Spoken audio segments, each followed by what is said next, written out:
Hello everybody, GamingMagic13 here. And GroupUnicorn71. And welcome to what is probably going to be, barring some insane circumstances, the final episode of Halo Infinite Versus. We've made our way through the entire game up until this point, and we have now arrived at long last at the Silent Auditorium, the final mission of the campaign. And, it's gonna be a doozy, because not only does it have a battle against 2 Red Hunters, as well as just some of the toughest fights in the entire game, broadly speaking, but it also features what might be the hardest skull in the entire game, because the way you get it, and again, this goes to the idea of, this one, I just don't understand how anyone figured out. So, the way it works is that you have to not kill any sentinels for the entire mission. And then, once you get to a certain point, there's gonna be a bridge that you can cross that only, like, it's a hard light bridge that only activates if no sentinels have been killed. I do not understand how anybody figured that out. I don't know how the developers expected you to be able to figure that out, but it's the way it works, I guess. So yeah, I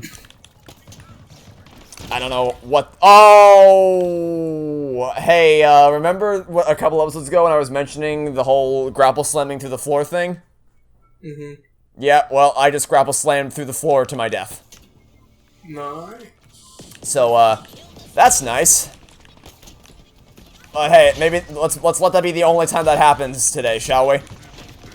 That'd be nice. Okay. Anyway, so, the thing is, there's only one encounter in the entire mission where you actually have to fight Sentinel, or where, I should clarify, what... Okay, now I'm just getting sloppy. Where there's only one encounter in the entire mission where there's actual Sentinels to fight. And you can pretty much tell immediately which one it is, because it's, as soon as you spawn it, or as soon as you walk into the room, you can see, you can see Sentinels spawn directly in front of you. So it's not exactly, a hidden secret. So basically, the rule I've set is that because it's inconsistent and it's beyond the player's control somewhat whether or not you actually kill any sentinels, because it's not just whether you kill sentinels, it's whether any sentinels die, period.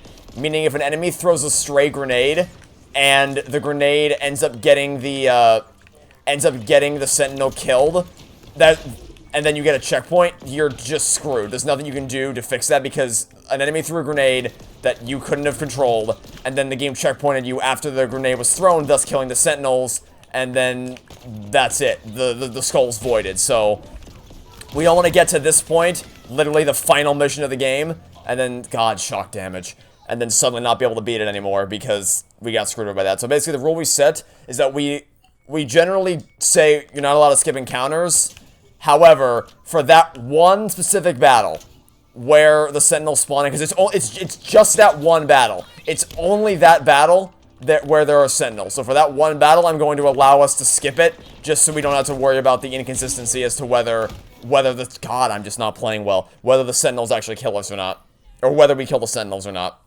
So, I don't think you're not gonna need me. Oh, for Jesus, can I I'm not playing well. I don't know what I'm doing. You aren't gonna need me, I don't think, to tell you what room the Sentinels spawn in, because it's just gonna be extremely obvious, but if for some reason you do, I can let you know. Oh, dear God almighty. I don't know what I'm doing right now. I am not playing well at all. Ooh, Jesus. There's a grenade I can hear. Yeah, that's the other thing. Because we have our game chat turned down. Oh my God, I'm just not playing well. Because our game chat is turned down lower, we can't really, so we can hear each other, we can't really hear what's actually going on in the game. For the most, well, I mean, we can, but it's harder to hear more subtle sounds like enemy footsteps and grenades until it's way too late. So yeah, it's gonna kind of bites into our performance abilities here. Jesus. Thank you. Please take that. Goodbye. Are you still in the first room, or have you made it past it? Made it past them. Yeah, I had a feeling. I am still here. No, because I keep making stupid mistakes over and over again. It's getting me killed.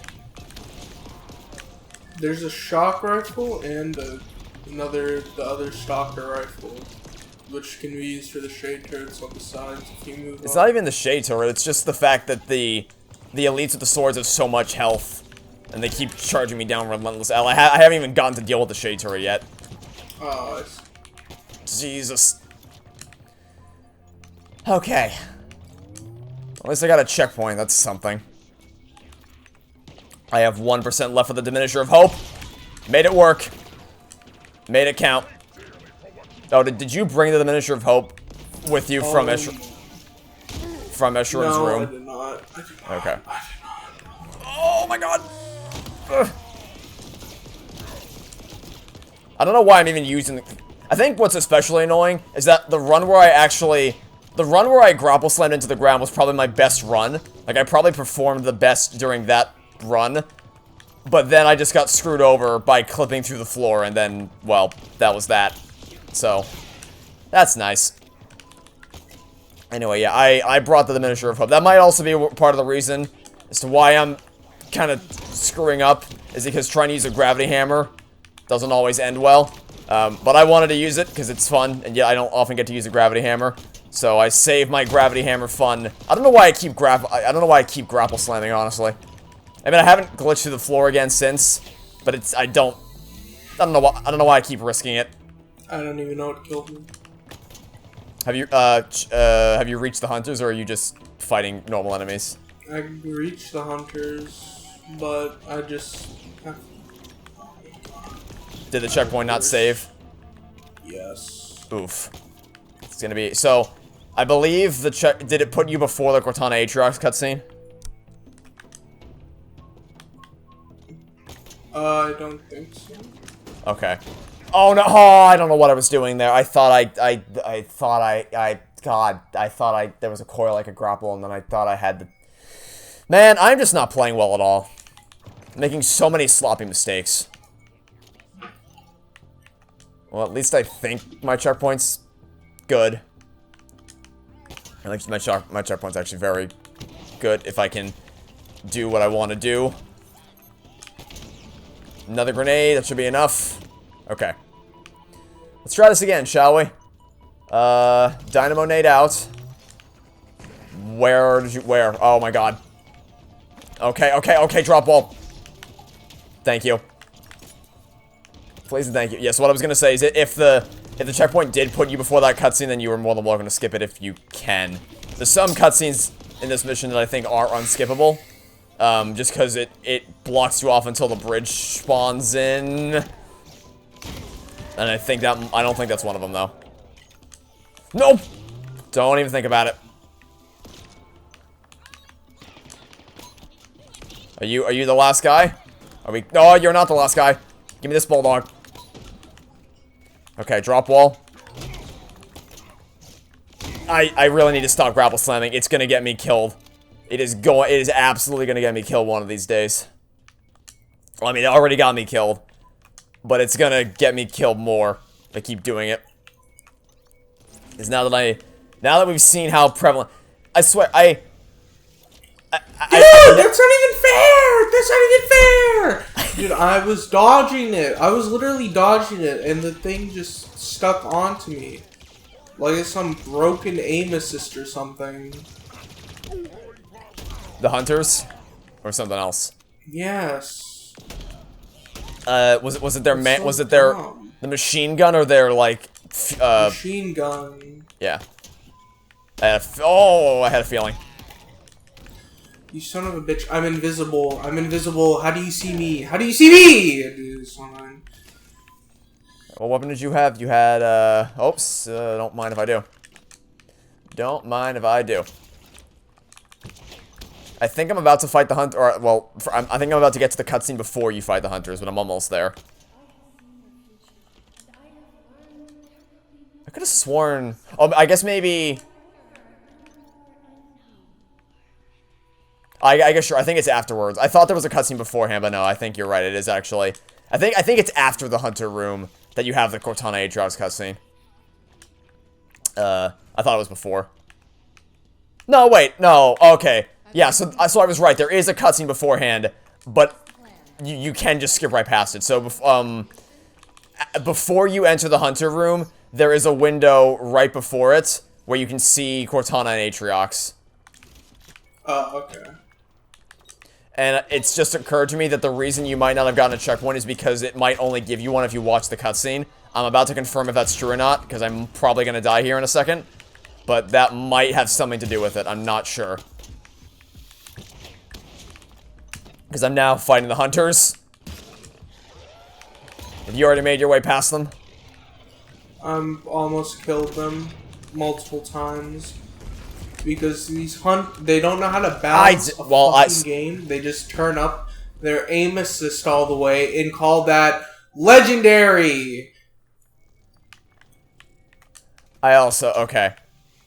I think I'm gonna test this. I'm gonna watch the cutscene and then I'm gonna go down there because I'm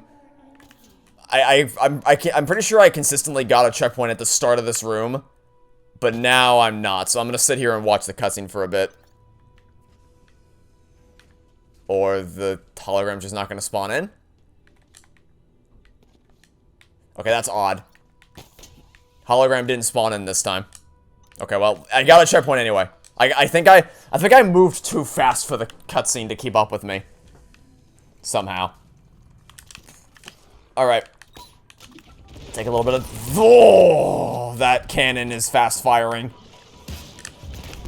See, I just killed myself with my own hard light coil. I actually killed myself with my own hard light coil. The hard light coils don't work against them. I have seen that they are extremely useful against them, because they fire them in all directions. So even if they don't, even if a direct hit doesn't get them, the collateral damage from blasting in other directions will... Oh dear God. That wasn't a good shot at all. These hunters are as annoying as fucking boss fights. They're not even a boss fight, they are the boss fight. Oh no, what am I doing? After 20 million. Okay. I had to become fucking Spider-Man, dude. That's what I had to do. I became Spider-Man with my fucking spider web sentinel beam. And I had to shoot him in the head. Or beam him in the head. Oh, that was my shot. I didn't take it. That was a shot. There we go.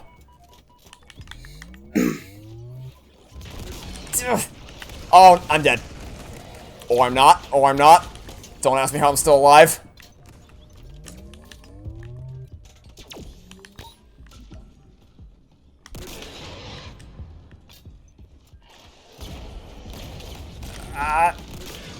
Oh, come on. You're both so low. Jesus.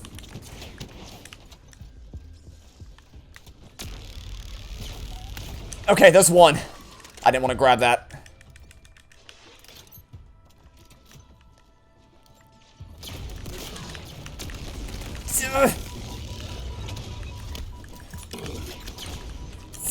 Yes, okay. Oh, that was a gamble. I took a gamble and it worked. Oh my Jesus Christ. Okay. The gamble that I had to take there was that he was extremely low on health, so and then he charged me, but he missed. So I had to hope that the grenade and my sentinel beam and my melee would be enough to take him out, and just gamble, and it was worth it. Are you okay being here? No. Not really. I bet. She was expecting you, but Atriox got to her first. You meant so much to each other. It can't be easy.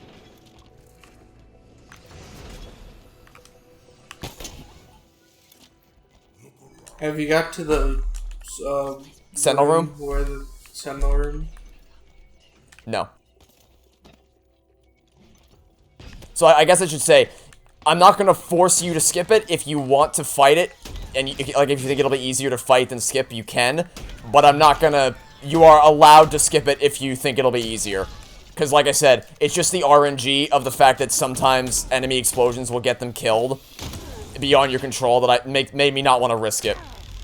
I see. So yeah, if you want to fight it, go ahead. Just, you know, I don't want to risk the, possibility of enemies getting you killed. Or enemies getting sentinels killed, and thus voiding your ability to get that final skull. Wait, is Atriox dead? I think he's dead, right? He is not dead. Escharum is dead. No. They want you to think he's dead, but in the post-credit scene, they reveal that actually Atriox is still alive. Huh. That's like the big hook for the next, I'm assuming, DLC. Where it's like, hey, Atriox is still alive, so you still gotta deal with him. But that's the kind of cliffhanger that I'm fine with, because Halo 5, if you want to have a cliffhanger, you need to earn it. You can't just, like, if you want to have a cliffhanger in your story, you can't cut off the story halfway through. Or if you do cut off the story halfway through, then you need to earn it by telling a full story beforehand with some sort of payoff, which with Halo 5 failed to do. Halo 2 at least had the culmination of the start of Alva's character arc and the satisfaction of finally being able to beat Tartarus. Halo 5 did not have anything like that, which is part of what makes it so frustrating. Whereas Infinite tells a complete story and then leaves it hanging in case they ever want to do more, which I'm assuming they're going to do more. Be it in the form of, I'm assuming, because they said that it's not going to be the typical wait 3 years for Halo game thing. It's going to be more like, I'm assuming Destiny-style expansion packs to come out every, I don't know, what do you think, 2 years it'll be? It's 10 years, right? Yeah. 10-year plan. Yeah, that's their game plan.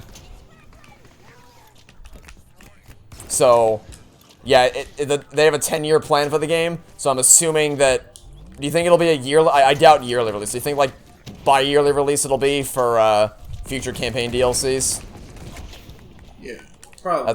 I'm guessing that's probably what it's going to be.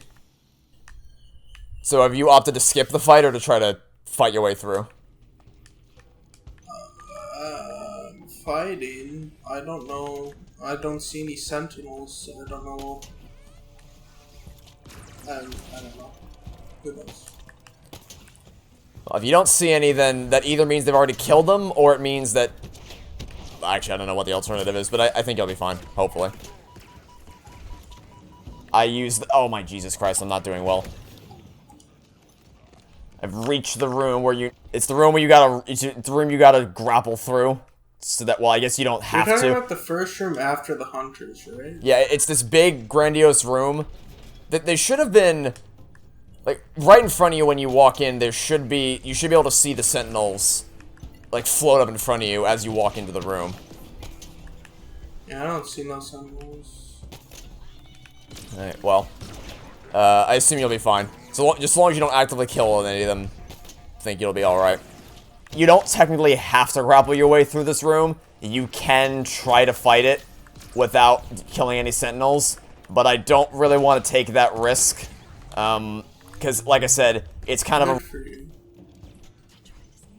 I'll sit here, repeatedly dying to these enemies. It's kind of a roll of the dice as to whether the AI... throws a stray grenade that gets him killed. And if an AI gets one of the sentinels killed, it will count against you. Keep in mind that the Harbinger does not exactly go down easy, so there's still plenty of time. This silent auditorium. Do you know its history? Its true purpose? I have little need for a failed god.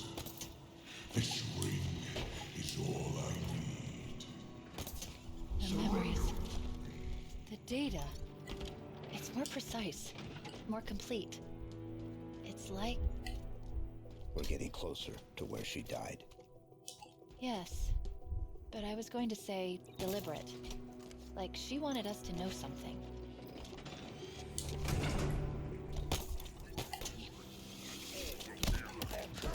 Oh god. How about we don't, Brute? Thanks for playing. Okay, I'm pretty sure there's snipers in this room. Right, they're there and there. Got it. Give me that. Nope. feel like by the last mission, I have a decent grasp on the equipment switcher. It's just, it takes so long for me to properly, and even then I still fumble over myself. I wonder, huh, that's interesting. I wonder if, oh Jesus. So, you know how when you fully upgrade the drop wall, it gives it makes it so that any projectiles you fire through will automatically be given, shock damage? Yeah. So, I think the enemies can use that against you, because this game has chain reactions, meaning that, if something, like the shock damage can be used as a chain reaction with other enemies and other, shock damage objects like shock coils. So I got killed by a disruptor, but I died way faster than I thought I should have reasonably been. So I think, but I was also, I believe, in front of my drop wall. So I think what happened is it like shocked me off of the front of the drop wall, which screwed me over, I think. I'm not sure. I'm pretty sure that's what happened though. Not the stupid map! Stop opening the map! Oh my god, I keep opening the map in the middle of combat because I move over to open the stupid equipment switcher. Ah, I hate making stupid mistakes like that. How do you even skip these things? How do you skip the sentinels? They're literally lasering me. Oh my I became Spider-Man and grappled my way along the sidewalls and then used the thruster to cover the distance while I waited for the grapple to recharge and then alternated between those two. Equipment switcher, you're telling me? And then once I reached the final exit door, I put a drop wall behind me so that they couldn't shoot me as I ran. Okay, let's try again. But this time we don't make a dumb mistake like that. Now where... Nope. There you are. Nope. Stop with the Hydra. Come over here, pal. Oh my god. This wasn't the plan. That worked out nicely. Never mind, it didn't, because I can't play well. I appear to have wasted all my skills on the House of Reckoning, because I'm just not playing well. I'm just not playing well at all right now.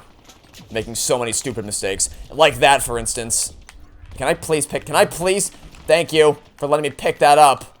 Grenades do I have? That. Oh, that worked. What happened? That worked. The Spider-Man strat? No, I went under the map.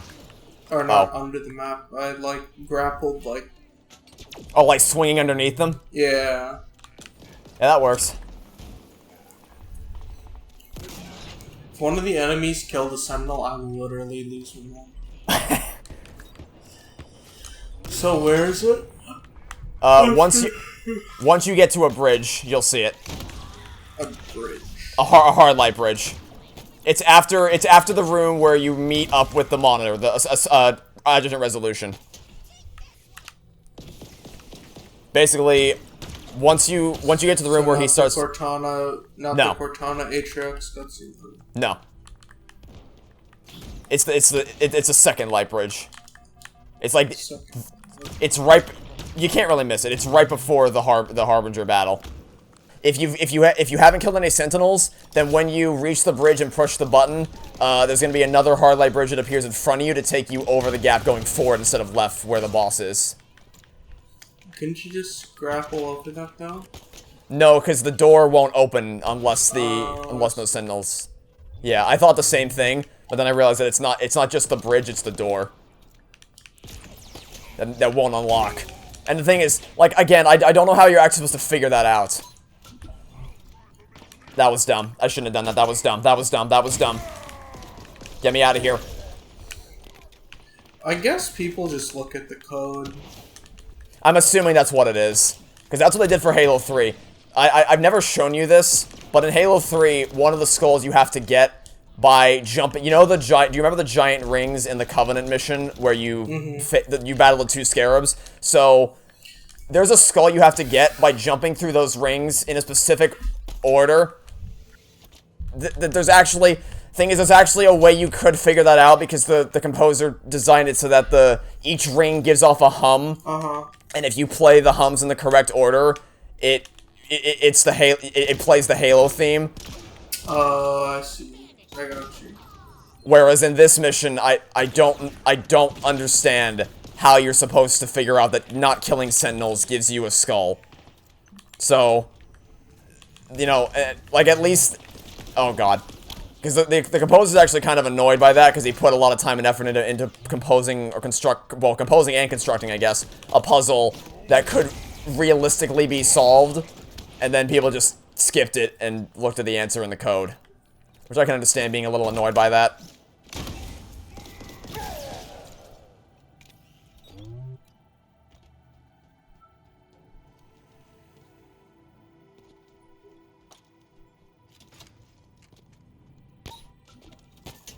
So many dumb mistakes. Like, it sucks when you know you're way better than this and you just, for some reason, keep making stupid mistakes.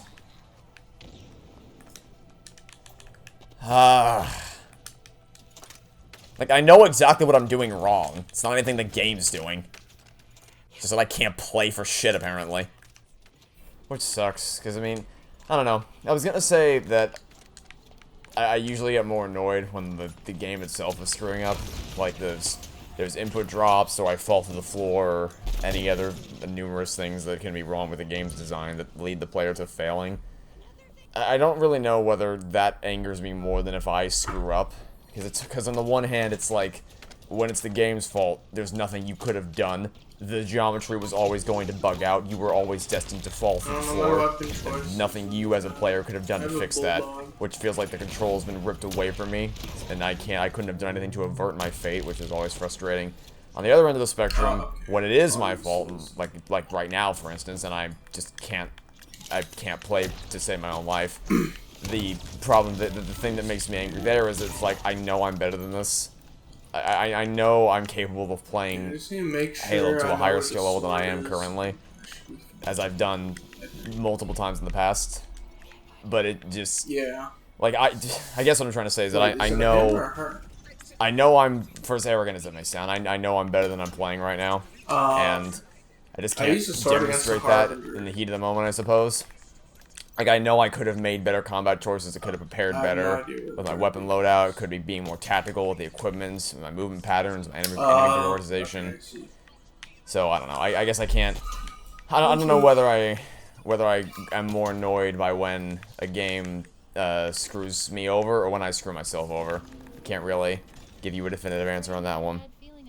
Because it's a two-sided thing where each manner in which each method of mistake comes with its own set of reasons for me to be pissed off. So I guess it's just a question of whether I get more angry at myself or whether I get more angry when the game. Honestly, I think I get more frustrated when it's the game's fault, but I get more mad when it's my fault, if that makes any sense at all. It's there's a subtle distinction between the emotions that I can feel in either case. Because when it's the game, I feel like I feel frustration, like you're wrestling with something and it just keeps, I guess, trying to catch a slippery fish, if that is an analogy that works. Like you're trying to get something to work, but it just keeps jumping away from you, and you're like, can you just stay still for one goddamn moment, please?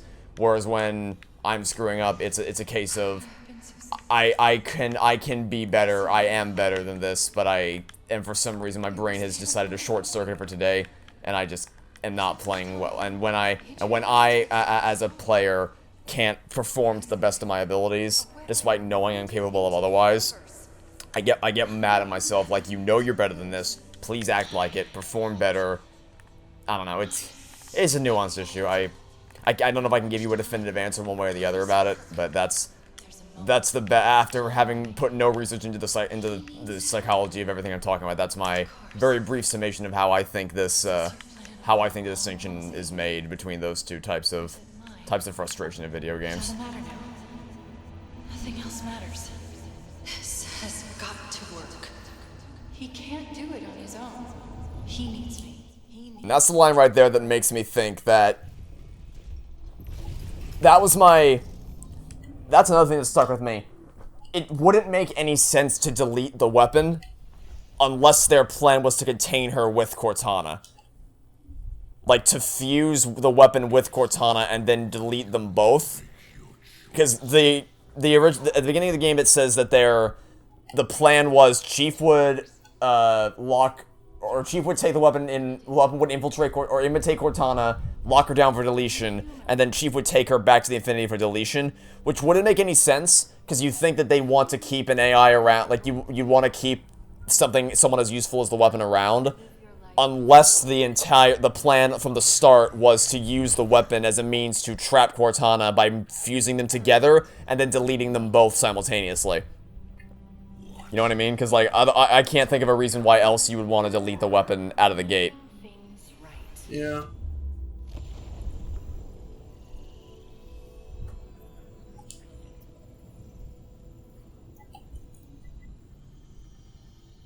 It was her. She destroyed the ring, stopped my deletion. Why? Alright. Here we go.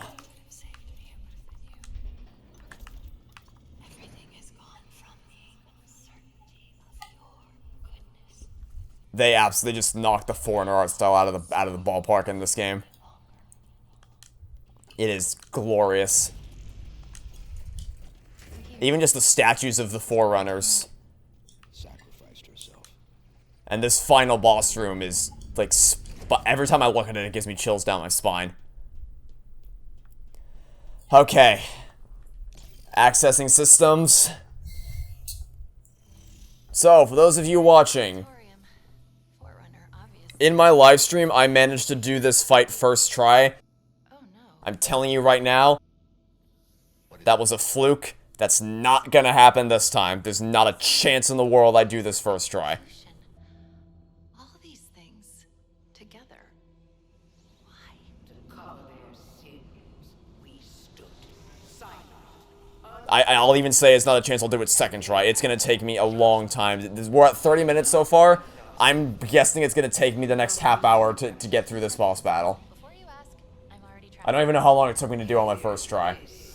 Forerunners, your auditorium has fallen. The endless bound, your sins undone. Today we return.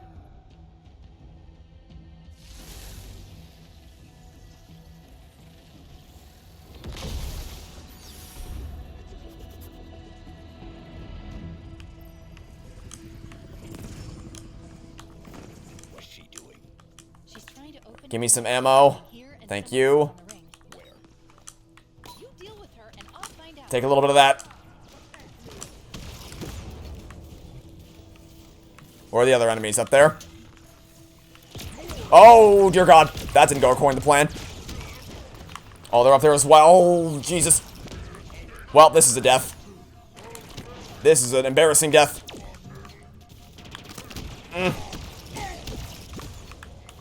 Okay. I think there's still one brute alive over there. Hold steady, brute. Thank you. Okay. Bring it on, Harbinger. Don't teleport. Don't do it. You teleported. Sorry, stop teleporting. That was dumb. Shouldn't have done that. Really? Is that it? Okay, there we go. That took more ammo than I wasn't expecting. But it still made it work somehow. Is there a sentinel beam here? Sure isn't. I need a sentinel beam. That was not what I wanted. Give me this. Gotta keep this here in case I need it later, of which I absolutely will. This isn't good. The connection is Where are they coming from? It's searching for something. Over here. Ah, damn it. Got sniped. Okay. I know where they're spawning in now, though, so I should be fine. Just gotta know where they're spawning in. Then I'll be okay. Let's try this again. Give me that sentinel beam. Just gotta remember that I leave it right here. This isn't good. The connection is sentient. Do that. It's Do searching that. for something. I don't know what I'm doing. I don't know what I'm doing. I don't know what I'm doing. Okay, let's just put this down here. Forget trying to meet them as they come. Gonna have to do this from range. Man, I just can't aim for crap today, I guess.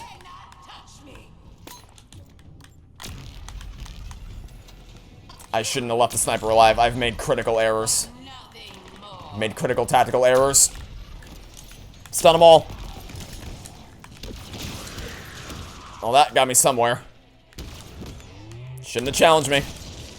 Shouldn't have done that. What's up? What's out there? I see nothing. Oh, shit. Oh, shit. Where's my hammer? Where's my hammer? There it is. I see it. Oh my god, you're right there. Well, that worked out nicely.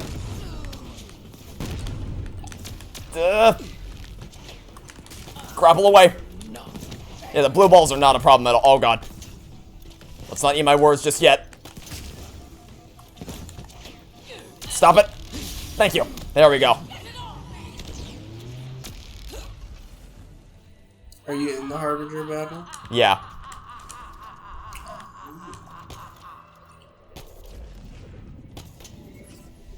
Yeah, I kind of just lose by default. It's switched again. It's found something. Collectibles will take me way too long to get. No idea, but I doubt it's Thing is, when I did this for my, well, first off, when I did it for my stream, I did it first try. But when I did this for my, when I recorded footage for my video, I actually did this in, like, less than 10 minutes, I'm pretty sure. But now, of course, when it matters, I'm actually just failing miserably at it. Well, like I said, you kind of just win by default, so you can take as much time as you want. Yeah, but there's still the personal achievement of, you know, wanting to do it at a decent pace. Yeah. Plus, because no one wants to be stuck doing the boss battle over and over again. Although I do think it's not nearly as hard as people make it out to be. it's found something. Like, it's definitely a challenge, no doubt, but No idea. I've seen a lot of people regard this as, like, the most impossible thing in the world. But it's really not. I think I first or second tried it. It's just the, like, I'm just making stupid mistakes. It's just dumb mistakes that I'm making that get me killed. And I didn't make any of these dumb mistakes in my stream, but now, of course, during this series, I'm making them. This is not who I am. This is what they made me. Oh, Jesus. What am I doing? Oh, no. I think I'm dead. I think I'm dead. I think I'm dead. Yeah. I told you I didn't have a consistent strategy for this boss battle. Ugh. Get me out of here! Oh, the sniper's over there, damn it. Like, it's, the fact that I did this first try is just proof that it's not that hard. It's just that I just keep making so many dumb mistakes. Yeah, I don't know if manipulatable is a word, but it's very easy to get the chieftain to go where you want him to go. No idea, but I doubt It's just that I am failing miserably. Some things help. Okay, well. Get rid of all of you. There's that. That was not good. So many stupid mistakes. I can't even listen to I can't even appreciate the awesome music. At this rate, you're probably gonna beat the Harbinger before I do. The galaxy In fact, I'm gonna say you're definitely gonna beat the Harbinger before I do. Because I just can't think straight, apparently.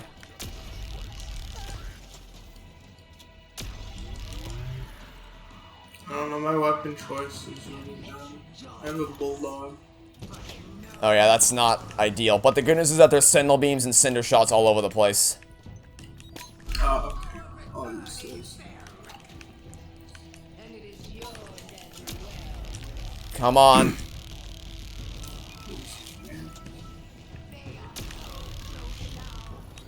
Yeah, I just need to make sure I know where the sword is. Oh, is that what you got on the first time? You used the sword against him? Yeah. Wait, is it a him or a her? Oh, I meant the Hammer Chieftain. The Harbinger's not that bad. It's just the Hammer Chieftain you gotta deal with. If you can get the... I used the sword against the Harbinger. I used the Gravity Hammer against the Harbinger. Because once you... I have no idea where the gravity. It's in the hands of the brute that you kill. And it almost got me killed, because I don't think when I do anything. Okay, I got a checkpoint. At least I got a checkpoint. Cinder Shot. There we... No, it's still not dead, really? There we go. Okay. Oh my god.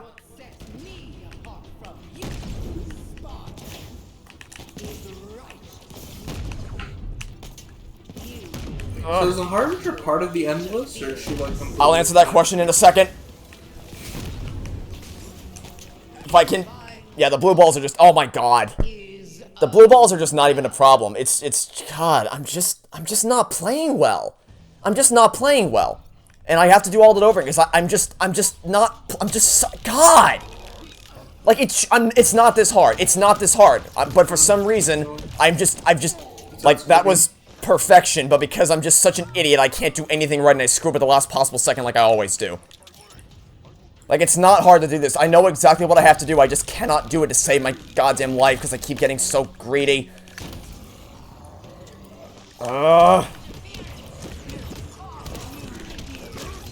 There we go. There's one.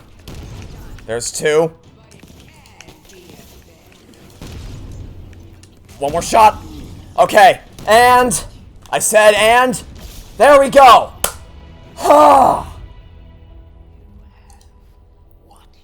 The Harbinger has been defeated. Oh my god, I played that so horribly. I played that like such a fucking idiot. God, that should not have taken that long.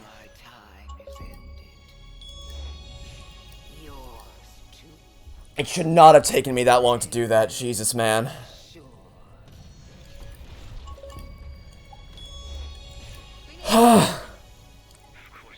Okay. So you asked me a question about the Harbinger? Huh? You asked me if the Harbinger is part of the Endless? Yeah. Okay.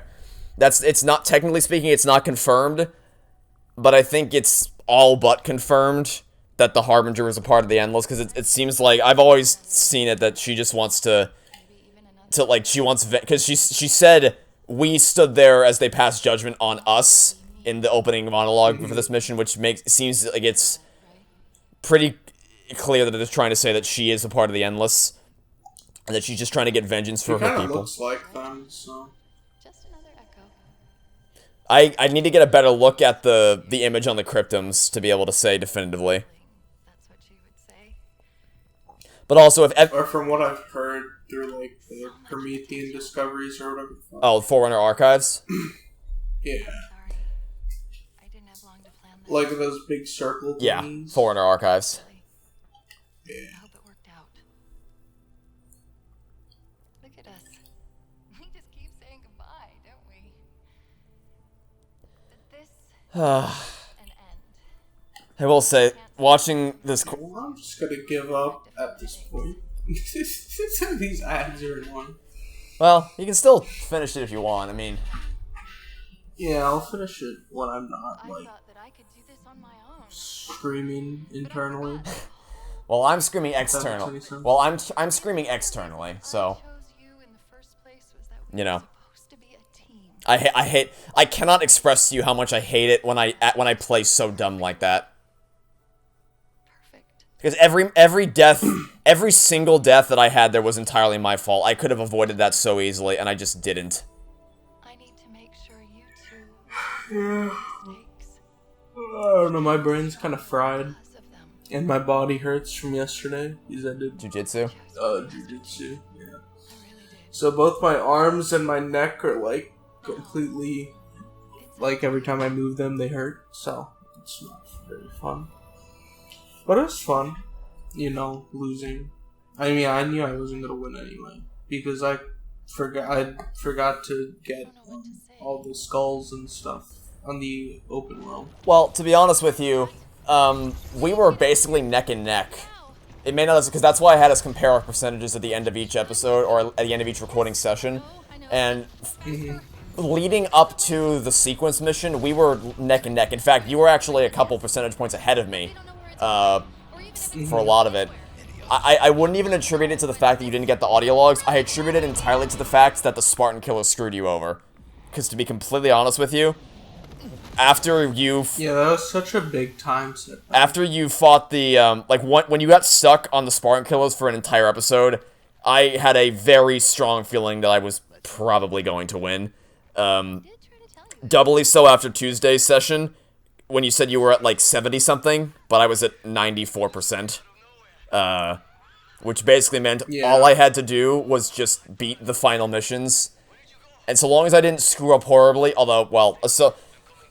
If I performed in Eshrum's battle the same way I performed in the Harbinger's battle, I think you could have pulled ahead. It's just the fact, because once you see my gameplay, you're going to see how horribly I played. Because everything about that final battle is completely fair in its design, and all you have to do to dodge the blue balls is literally just grapple away, but for some stupid reason, I don't know if it's because I've just been playing, because we've been playing for like, what, 4 hours at this point? Yeah, I don't know if it's just because my brain is fried. I don't know if it's just because I'm getting... You know how when you play longer and you get more in your own head? Yeah, your brain just gets more and more fried. And the more it's also, I think, the more frustrated you get, the worse you play. Like, the second you start getting frustrated at yourself is the second that you're going off the rails. Because if you allow even the slightest bit of anger to pull through, it'll take you over. And I strongly believe that you play better when you're in a calm state of...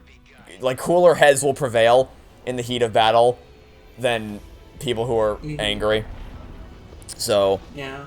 But, to go back to what we were talking about, I had gotten so far ahead... Because I think didn't it take you, like, literally the entire episode to get through the Spartan killers?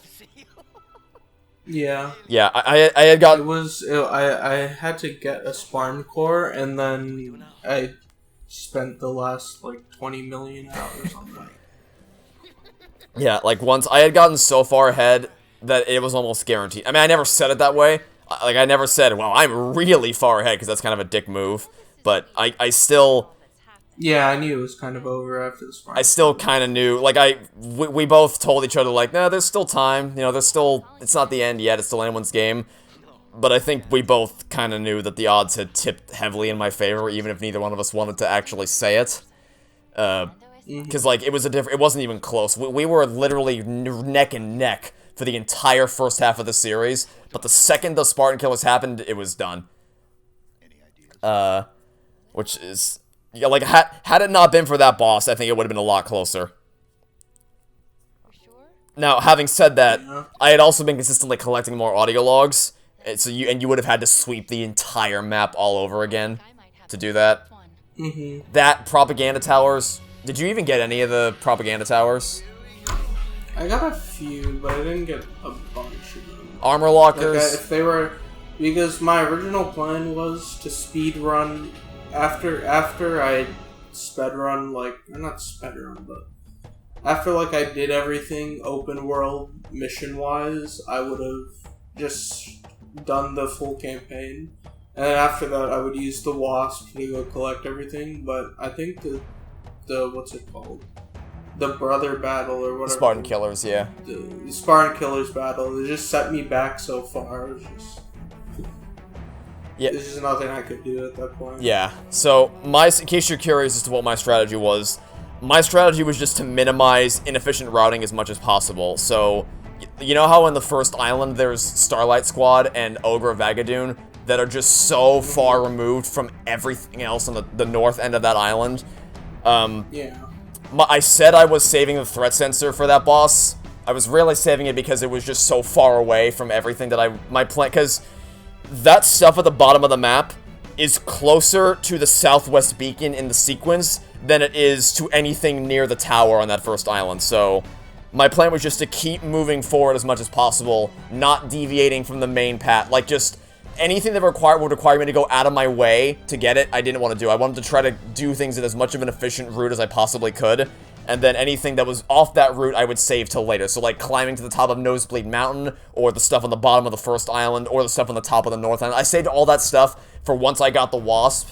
And then once I cleared this, because I did the sequence pretty much right to left, where I cleared the first part of the sequence near the lagoon area, the middle chunk where it's more mountainy and valleys, or I guess more of an open swampland, grassland thing, and then the west part is the part where all the mountains and valleys, where the foreigner, the Wraith battle, the Wraith HVT, that's where he's sitting there.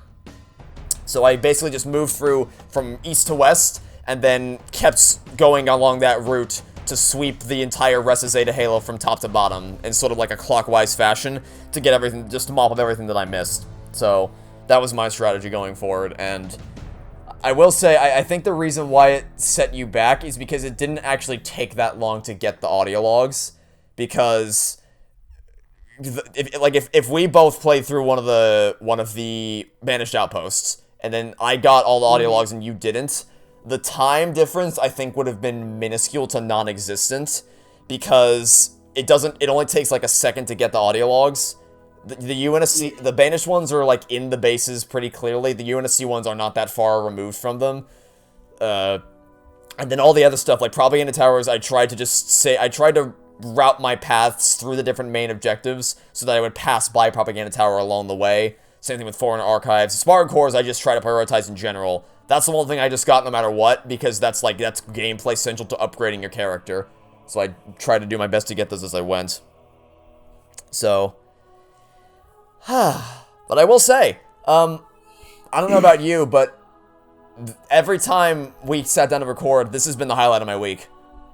Like this, yeah, it's always fun. Yeah, it's always fun recording, just hanging out and shooting the breeze with you while we both shoot the Banished. It's, because we both recorded, we recorded it a couple, also I'm gonna skip the credits just so I can get to the post-credit scene, because the credits are like half a fucking hour long.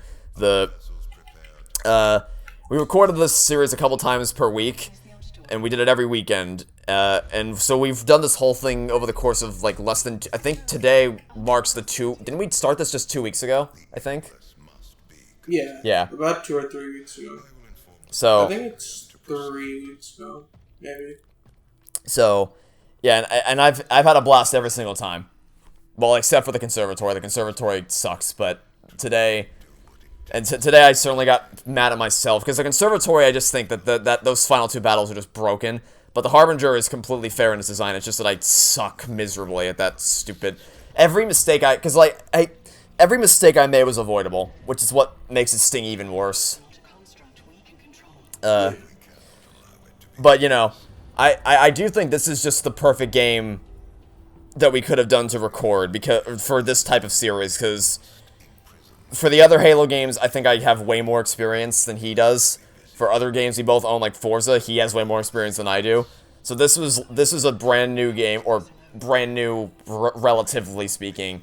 So we both have basically the same amount of experience and knowledge, and I think the part that made it work the best is that the fact that because it was open world, it allowed for a totally unique perspective. Once we left the early game, what we did each episode was completely different, with a couple exceptions. So it allowed for, I mean, I don't know, because we're recording this all in one bunch, so I don't know what the reception is going to be to the series, but I hope that it allowed for some really dynamic, unique perspectives that people enjoyed watching us do different things each time. And really, you were just the perfect person to do this with. Both just because I wouldn't have wanted to record with anyone other than you. This has just been such a blast. But also because I think with anybody else, it would have been a blowout. Like, I don't think anyone else would have even stood a chance. For as arrogant as that makes me sound, if you run down the list of everybody we know, you're the only other one who's played the game. So anyone else I challenged to this, they wouldn't have stood a chance, I don't think. Yeah. So, this is it's just the Spartan killers just set me back so far. It was kind of doomed. Yeah, that's the thing. It wasn't like, this wasn't because otherwise it was like really close. It was. That's what made me happy, was that it wasn't, not that I was ever concerned, because you've always been extremely proficient at this game. But, you know, there's always you never know how things are going to go, so you never know if it's going to tip heavily in one direction or the other. But, so I was really impressed with how it went up until we reached the Spartan killers. But even then, just because the rest, like I said, I think if it was a linear game, it would have stung more because it would have been so clear that you were lagging further behind. But in an open world game, because there's just so much you can do, it kind of doesn't seem like you're as far behind as you are in the moment, which I think is because, honestly, I didn't even realize how far ahead I was until we stopped recording on Tuesday and we compared our percentages. Because I thought you were actually closer to me, especially since you were going to the main missions. I thought you were closer to the end than I was, or at least closer to me than I was. But once you read out 70% and I was at 94, I was like, oh, I guess the Spartan Killer said you further back than I expected. So yeah, that's... Yeah, it was really mad. It was really mad. But you know what? It was nice to suffer through this torture together. Because the thing is, I love this game. I really do. I absolutely adore the story and everything it's done for Chief and Cortana's characters. It's genuinely a ton of fun to play. I hate the vehicles in this game. Let me make that clear. I despise the vehicles in this game with like a fiery passion. I especially despise the equipment switcher. Can we just like collectively have a burn? Yeah, the equipment switcher is weird. Even though I have an Elite controller, it's so hard to switch quick. Like, the only quick thing I could switch to is the grappling hook, and that's after, like... Which I think is by design. Yeah. Because, like, whatever is bound to the same button you use to open the equipment switcher is going to inherently be the one that's easiest to switch to, and I can guarantee you that that's by design. Because I'm pretty sure they knew that most players would use the grapple shot more than anything else. But it's intrinsic to how I play this game that I use every single piece of equipment for basically every single encounter. Which allows me to succeed, but it also allows me for frustration. Because of switching between them. Also, showing off an Easter egg right here, the Halo arcade machine that plays the Halo theme. Wow. It even, I think, plays the Through the Trees, which is a remix of Walk in the Woods. But yeah, because the thing is, like, sometimes it's not like, I know all the commands, like, right is grapple shot, right up is thruster, right left is draw ball, right down is threat sensor, so it's not hard for me to know what to switch to. It's just that in the heat of battle, when you have to move and keep, like, because what I do, I don't know if you do this, but what I do is to switch the equipment, because I can switch it most quickly with my thumb, so I move my pointer finger over to the control stick to take control of my movement while I switch, and then quickly move my thumb down to the equipment switcher, and then switch back immediately. Like, I don't even think about it while I'm doing it, because it just seems so intuitive to how I've come to learn to use it. But in the heat of battle, trying to move your hand around that much gets really complicated really quickly. Yeah. So, ruins it a little bit. But yeah, so, except for those two things, and the Spartan Killer boss battle, and the Conservatory mission, I absolutely adore playing this game. It's in contention for my favorite game in the series, cut off only by Halo 3, which is really saying something, and this is just such a blast to do. Even for all the pain that we dealt with playing, like, for every Jackal Sniper, for every equipment switcher failure, for every pair of Banshees that spawned out of who the hell knows where, to immediately kill us, this has been so much fun to do. Yeah, this is very fun. And I'm looking forward to co-op, so that we can actually work together to tear through the game instead of... co-op will actually be good, I feel like. Yeah, it'll be so much better than solo. Yeah, co-op, because we've always had a lot of fun, except for Halo 5, playing through Halo campaigns cooperatively. So... Halo 5 is just a disaster. Yeah, that is a great way to describe Halo 5, a disaster. Both in terms of what it did to the story and what it did to Cortana's character, and also in terms of it's just not that great to play, honestly. Especially not on co-op, where the balancing is just cranked to maximum for no reason. And we can actually we can do the same Warthog tag team we always do. And we can see if we can even convince Zach to play with us. I don't know if that'll happen, because as of right now, Zach only has a Xbox One, which is a bit unfortunate, because this game is locked at 30 FPS on Xbox One, and I can't even imagine playing this game at 30 FPS, to be honest with you. It's not that 30 FPS is bad, it's just that I feel like the load... Like, 30 FPS is fine, but this just looks better. Well, if that makes any sense. Like, this just looks and runs better. well, yeah, because So like we'll have to like wait for him in loading screens, and it'll be a lot more choppy for him and stuff. yeah, that's the thing, is that frame rate, the frame rate's gonna be more consistent, and just it feels like if you go back to try to play any of the, like, if you go play Halo 4 in the 360 at 30 FPS, it's being used to higher frame rates is hard to get used to that. Also, I've showed off, you'll see it on my footage when I upload this. I'm showing off the Xbox Easter egg where you can see an original Xbox set up to a TV. It's a pretty cool little Easter egg here. And even the whole room is just coated in this nice green hue. It's pretty neat. Anyway, how do I even get out of here? Oh, down here. Cool. So yeah, who knows? We haven't spoken to him in a while. Maybe by now he's actually gotten a Series S or X. Who knows? But either way, I guess to kind of put a bow on this, for future series ideas, or like future versus series ideas, in terms of what other games we could do this for in the future, I have had a couple ideas. The problem is that there's always a barricade for all of them. So for instance, Persona 5 Strikers is a game that I've played through recently that could work for that format. Because while there are lengthy cutscenes, the gameplay is more... The gameplay is 80% combat, 15% pain, and only 5% character bonding. Because Persona 5, by default, is a very heavily story-driven game, which wouldn't really work. But there's so little story and character in Persona 5 Strikers that it would work much better for that format. I would love to race someone at Dragon's Lair 3D, which is my favorite game of all time. The problem is that so few people own the game. And I could only ever do that if I found someone that had as much experience as I did, because if I could not find someone that played the game as much as I did, then they wouldn't stand a chance. I've played the game too much and I know too much about it. And that's probably a lot of games. There's plenty of games that I own that would make for a great versus potential, but I either have such little experience with it that it would make it a blowout for me, or I would have so much experience with it that it would make it a blowout for anybody else that would face it off against me. So either way, it's kind of screwed. So that's why this was perfect, because it was a game we've both played, we both know, we're both familiar with Halo, and as evidenced by the first half of the series, it was really close. It's just that the Spartan killers kind of screwed you over in the final half of it. But the nice thing is that we were still close enough in terms of it was just audio logs that slowed you down, so we were at least still close in terms of where we were in the story missions with each other. And even then, like, it was still a back and forth battle as to whether you were in front of me or the other way around for those, because you were ahead going into the final missions. I passed you, we met up at the repository, I passed you on the road, then you passed me on the road, then I passed you at House of Reckoning, and then we met up again at Silent Auditorium, and then it was just the two Red Hunters that screw you over there. It would have been interesting if we actually killed the Harbinger at, like, the same time. But sadly, that did not turn out that way.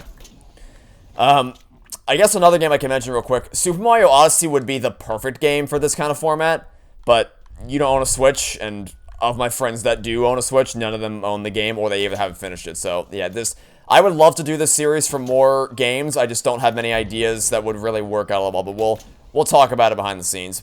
Plus, I just kind of want to... Yeah. I think next I just kind of want to do a cooperative thing where we can work together. Because... We're at our strongest when we work together, and It Takes Two is a key example that game was so much fun to do. That and A Way Out. So we're hopefully gonna. Those are amazing games. We're hopefully gonna find. I wish more devs would make games. Yeah, I wish, because it's harder to sell, I guess, a co-op driven game than it is to sell a game that's single player that can also be played co-op, and especially nowadays when so much that gets made is just multiplayer focused 100%. It's even harder to sell a game like that. But I'm glad that Hazelight Studios not only makes the games, but also that there's people who actually want to see more of those types of games, which encourages them to make them. So it's good to see. But yeah, that's all I really have to say. In conclusion, I love this game. For as frustrated as I get when I make stupid mistakes, I really do love it. And I honestly feel like you get more frustrated at the games you love than the games you don't. Because I guess it just shows your passion for wanting to do better and wanting to play better than you are. So, yeah. So yeah, that's all I have to say here. I love Halo Infinite. I'm excited to see where the story goes. I've played through it 6 times at this point, and I love it just as much as I did the day I beat it the first time, if not even more so, now that I've analyzed the story a bit more. And goddamn is this vista just absolutely gorgeous. Okay. So that's all I have to say. Thank you to everyone for watching the series. Thank you to Neil for joining me on this adventure. Through all the ups and downs, through all the highs and lows. It's been a blast recording with you. It's been a blast talking about just random stuff, as it always is. And that's all I have to say. So, thanks for tuning in. Hope to see you all soon for whatever you decide to watch next. And until then, this has been GamingMagic13. And GroupUnicorn71. And hope to see you all soon for whatever project we decide to do next. And for my conclusion, I shall jump into the void. Goodbye!